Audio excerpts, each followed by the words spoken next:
Back in 1995, a psychologist by the name of Elizabeth Loftus ran an experiment that shattered everything that we thought we knew about human memory. She gathered up about 25 people and individually interviewed them about a traumatic event that each of them experienced.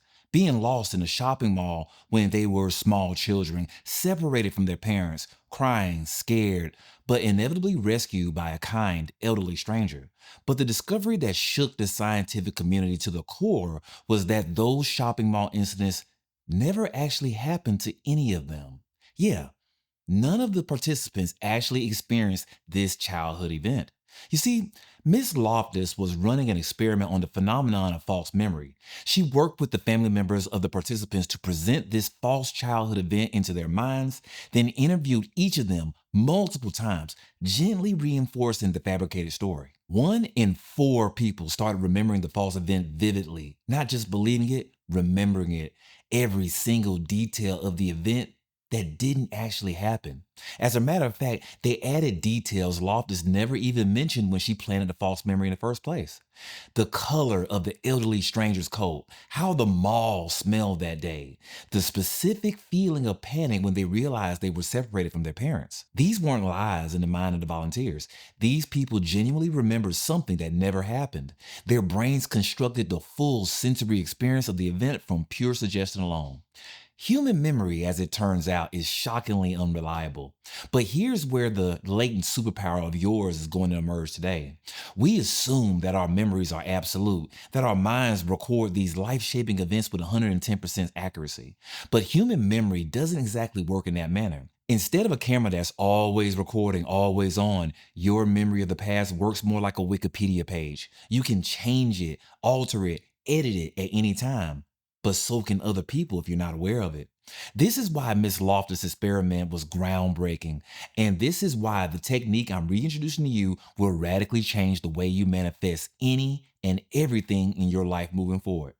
Which brings us to a point that you probably haven't considered until you tapped on this video. If memory is that malleable, that easily rewritten by the power of simple suggestion, what happens when you deliberately revise your own memories?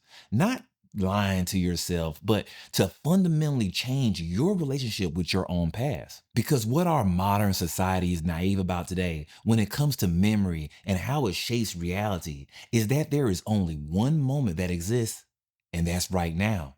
This present moment is the only place you'll ever reside. You can't experience yesterday ever again. You can't experience tomorrow. You can only experience your thoughts and your feelings about yesterday and tomorrow from right here, right now, which segues us perfectly into the next radical leap that we're about to take.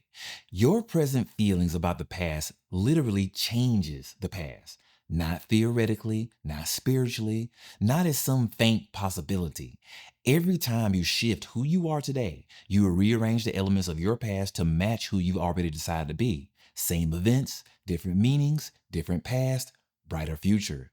This is the foundation of the revision technique, your most powerful tool for manifestation.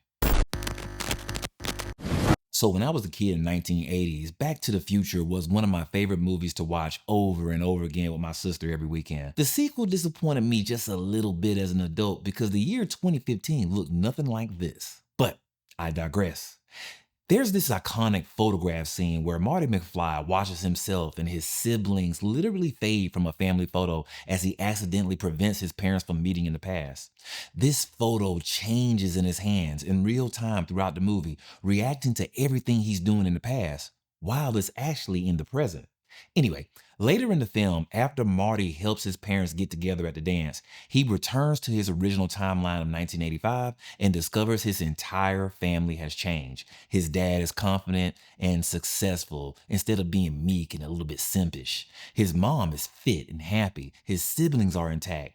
Their whole life circumstances are different. Same people, but completely different past. As a kid, I thought that this was just pure fantasy, but it's actually closer to how our reality actually works than what we've been conditioned to believe.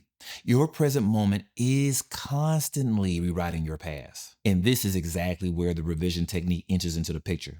Simply put, it's the most powerful subconscious programming technique that you can ever use.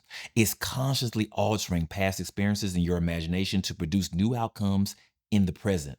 It's a more empowering way of utilizing Miss Loftus's powerful discovery of false memories. What makes it so potent is that your mind already has sensory details that it doesn't argue about the actual event. So adjusting the outcome is more easily accepted. Neville Goddard, the man who pioneered this very technique, said it best. Revision is of the greatest importance when the motive is to change oneself. Now just stop and think about that for a second. Where do you access the past? In your mind. Where do you imagine your future? In your mind. They both exist in the exact same space through your consciousness, right here, right now. And that's why revision, it just works. Your subconscious mind doesn't distinguish imagination from reality. It's not really engineered to tell the difference between something you vividly imagine and something you actually experience, which is why affirmations are always written in the present tense, because to the subconscious mind, the future is always happening right now. And the Lost in the Mall experiment backs it all up. Those participants weren't lying to themselves about their own perspective. Their subconscious genuinely accepted the imagined mall experience as if it was real. Now, for this to fully click, you have to accept something that may challenge your current worldview, that you are a multi-dimensional being. Your body may not be, but your consciousness is. So for the remainder of this video, I want you to suspend any disbelief just for a little bit longer and stay with me. You can thank me later. Okay, when it comes to our interpretation of time, you have to have a past that generates this kind of present that you're currently living in. Think about who you are right now, sitting there, watching this video, listening to my voice. You needed a specific past to become this version of you who's scrolling through YouTube looking at this type of content in the first place. Your present state of mind demands a corresponding history. Think of it like film strips that need to align perfectly for the movie to make sense. If your definition of who you are right now requires a particular past to make sense of it all, then that version of reality gets edited by your memory recall in order to fit. The film strip keeps rearranging itself. Say you keep experiencing a pattern in your life where you're not chosen. That's a common one that my clients always come to me with. In relationships, it manifests as being the backup plan, the second, the third choice, the you're up if nothing else works out type energy. You know what I mean? Or maybe in your career even, you get a little bit of recognition just here and there, but only after everyone else has been rewarded. You're valued, but never prioritized. Never the top dog. You might be wondering, even now, where exactly did this pattern come from? Look back at your past, to your childhood, that is. It doesn't always have to be some tragic story. It can just simply be a significant story, and it tends to be the ones that you can remember with vivid detail no matter how long ago it was. You were chosen by your parents. I mean, you're here, right? After all, they brought you into this world, nurtured you, loved you, raised you. But were you prioritized? Maybe your parents constantly chose work over quality time. With you, that is. Maybe they had another sibling they focused on just a little bit more. Maybe you were loved, you were fed, you were clothed, you were cared for. But their attention, their presence, their full devotion was always somewhere else or focused on someone else. So your subconscious programmed this experience into your core that you are chosen, but never first. You are wanted, but not a priority. And that exact patterns keeps replaying in your adult life. Not being chosen would actually be easier to identify and correct. Trust me. But this one, this is being chosen in a way that still feels like rejection. You're always in the running, but never winning. Always considered, but never the top priority. That's your past programming dictating your present moment. And when you use it, that's exactly what the revision technique is going to change. Oftentimes, when a person can't manifest the life that he wants, that she wants, it's because that person is choosing to hold on to negative memories and the negative feelings that come along with them.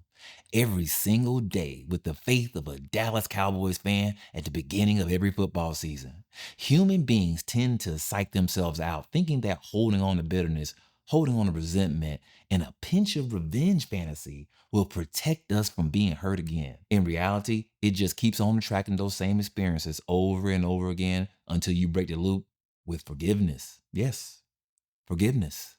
This is why true forgiveness is revision and revision is forgiveness. If these words are making you just a slight bit uncomfortable, then you are exactly the person that needs to hear it. Now, come a little closer and tell me, What do you have to lose by forgiving? I'll tell you what that is.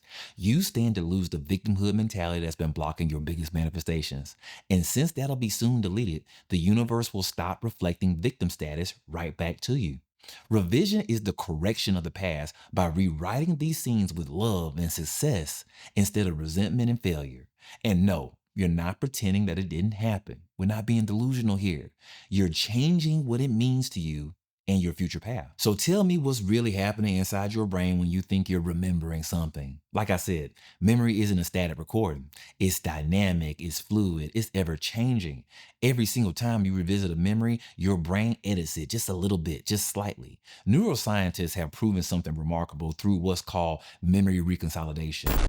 Every single time you recall a memory, it becomes temporarily unstable, like opening a file on a computer to edit it. Your brain then resaves that memory, but it's been altered by your current emotional state just a tad bit, your current beliefs, and any information that you've acquired along the way. This isn't a glitch, it's a feature. Your brain is constantly updating your past to match who you are right now, sitting right there. Whether you're satisfied with where you currently are in life or not, this process is still actively running in the background at all times. Like I said, memory isn't a static recording. You're not pulling up a saved file that stays the same forever.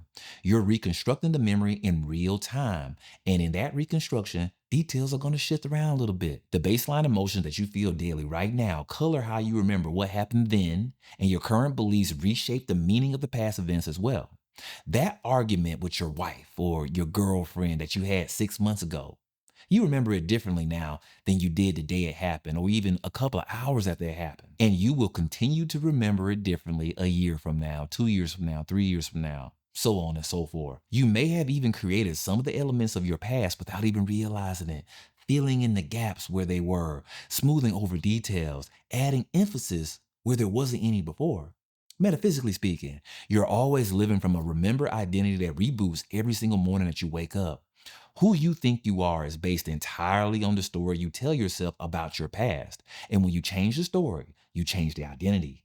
And once you change the identity, reality starts to change around you to fit it. Changing your perception of a memory changes your energetic blueprint, the vibrational signature you're broadcasting into the 3D world every single moment.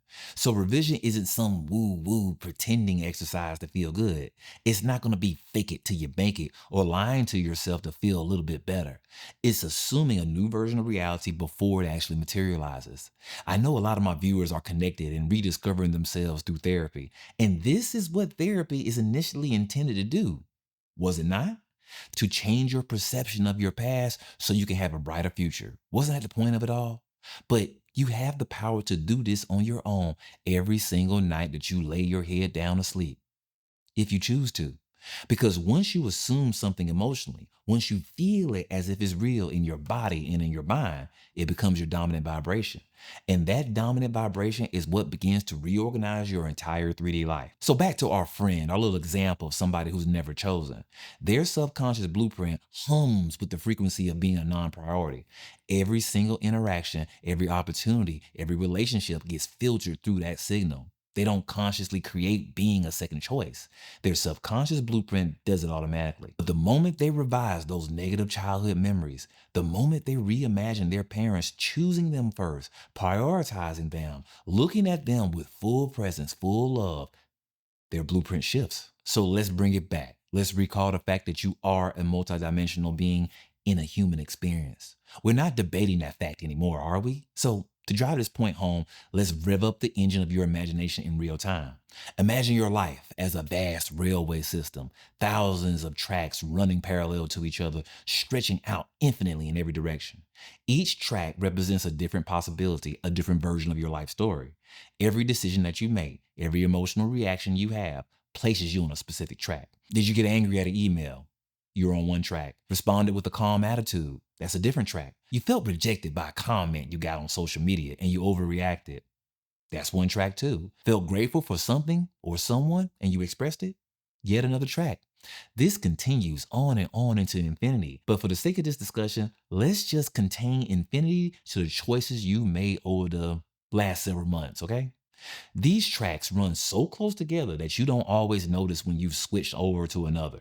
But Over time, small switches compound into large switches.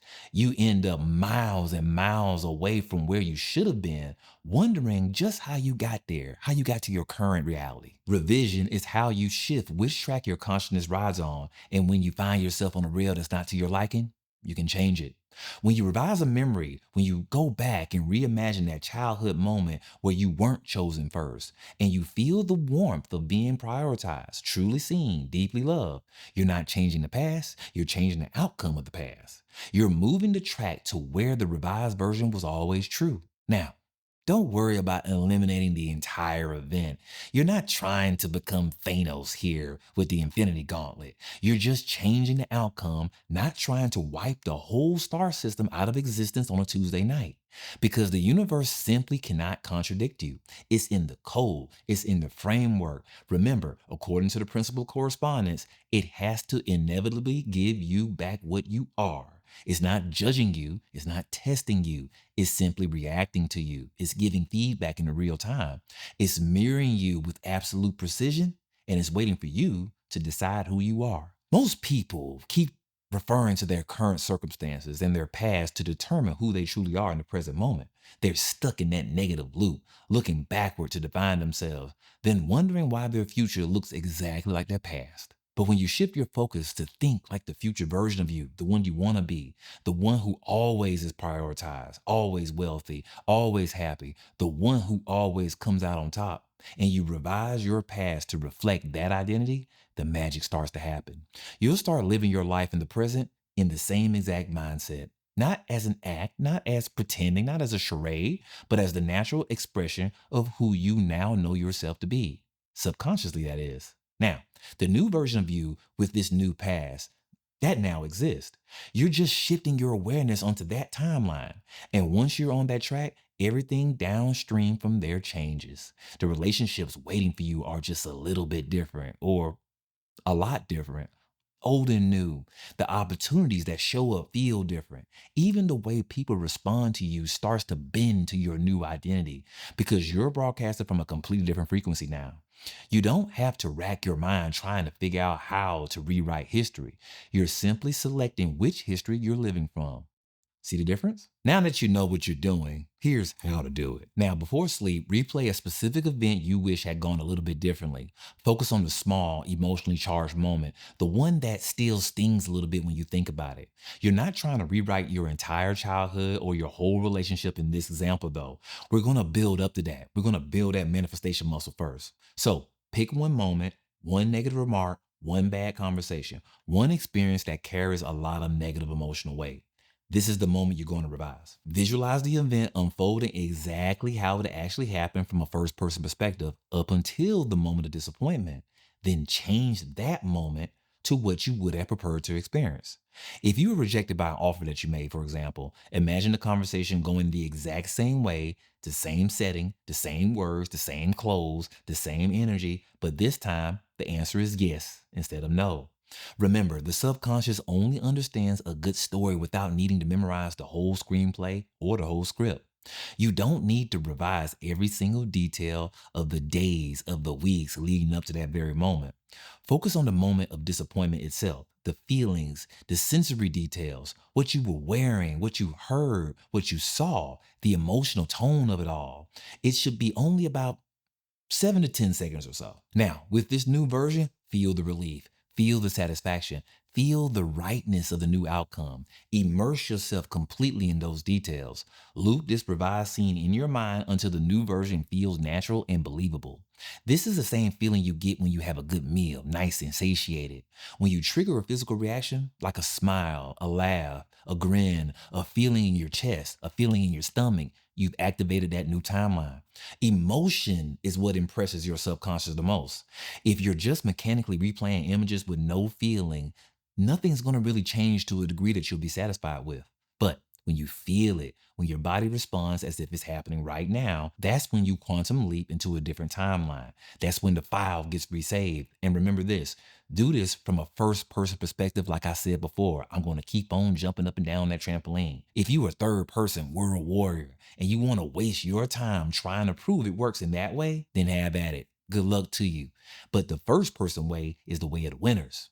So be a winner. Now, let the revised scene be the last impression on your mind before you fall asleep. Don't think about revision, be in the revision. Fall asleep inside the new memory, feeling the emotions of that very reality. This is the most crucial step of them all. The state you fall asleep in is the state that gets impressed most deeply into your subconscious mind.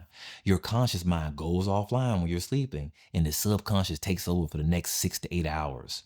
If the last thing it receives is the revised memory saturated with those good emotions, those real good ones, that becomes your new baseline in regards to the version of your past. Over time, and sometimes surprisingly quickly, I might add, you'll notice people and circumstances aligning with this new story. Reality reorganizes to match the revision that you've already accepted as truth.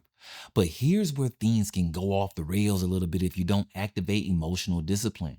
When you get impatient and when you start checking for results while you're awake, or even insisting on recalling the old story after everything already changed, everything and anything you just revised can go wrong. When you plant something new, constantly disturbing the soil of your subconscious mind kills it before it can ever take root. DOA. The same applies here. You have to let the new reality settle in without reacting from the old version of yourself. When someone treats you like a priority, changes their mind, when they apologize because of your revision, receive it naturally and don't second guess it or believe it to be a finesse.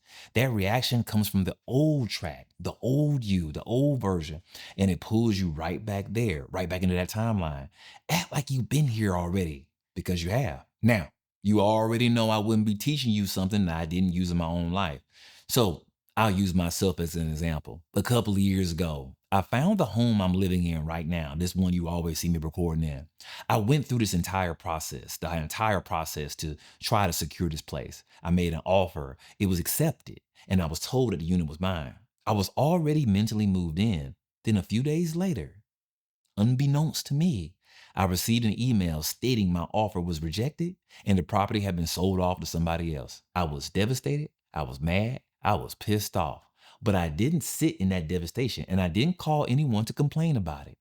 As hard as that was back then. That night, before bed, I revised it all. I replayed the entire scenario, but this time I saw myself getting an email that the home was mine. I felt the relief, the excitement, the certainty of it, and I fell asleep in that state. The next day, before I even thought about calling, my agent randomly called me. He had already talked to the property owners, and there had been a clerical mistake by some new intern. None of it made any sense, but I quickly realized that this was key for me to understand that this was a result of my own revision act just the night before. But now the home was mine. Did it really matter? And it still is.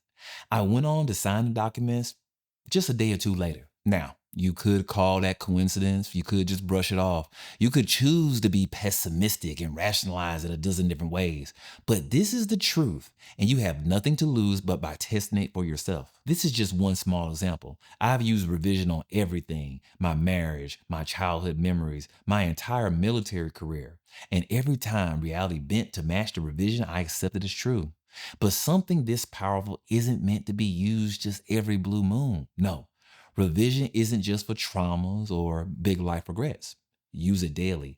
Edit the small irritations, the small frustrations, that awkward moment in a conversation, the person who cut you off in traffic and triggered you, the email that landed in your inbox with the wrong voice and tone. Now, I handle revision in two different ways depending on what I'm working with. For major revisions, the big catastrophes, the life disappointments, the deep wounds and patterns that came from them, I script those out just before bed. I write them down. I write down the original event and then I revise that version in detail. Getting on paper helps me to crystallize exactly what I'm changing and why. And if you need a little bit of help on learning how to script the right way, I have a whole advanced course on how to master it just right here. But for those day-to-day revisions, those arguments, those frustrations, those triggers that might pop up throughout the day, I handle those as I'm falling asleep using visualization without the script. Just a quick mental replay of the day in reverse, from end to beginning, and revising it right there in the moment before I drift off. Simple, yet effective. Now, these small daily moments matter because they're constantly feeding your subconscious with data about who you are and what kind of reality you live in. Revise them all the time before they calcify into patterns, beliefs, and assumptions. Revise bad moments into good moments into great moments. Prove to yourself how good life can get. Consistent revision is going to reframe your self concept and the emotional baseline that you're operating on every day. You are implanting new memories in your own mind, as you've always been able to do. And Ms. Loftus proved it. Again, it's not about denying what happened. It's about energetic correction. No different than the phenomenon of false memory or Marty McFly hopping back in time to change his own future for the better this time. You have just learned to free yourself from being stuck in the same manifestation patterns, the loops of affirmations and endless TikTok techniques, because this is the only technique you truly need. And I stand by that. And you're certainly not going to continue to hold on to a past full of victimization, bad luck, bad choices, or even bad timing. Revision will allow you to choose which version of the past you're going to be living from. And that choice determines everything that unfolds from this moment forward. If this conversation activated you to take your past into your own hands, type I've changed in the comments below and let me know if this wisdom served you well. I know it did. And if you're ready to make that leap even faster, join my INNERVERSE program. This is where I show you how to completely reprogram your subconscious mind through 5 transformative courses and weekly private coaching. If that sounds like something you're ready for, click the link in the pinned comment or in the description. But if not, watch one of my other episodes here on the channel. I am Shaun, and you are neither here nor there. Thank you for sharing your time and space with me.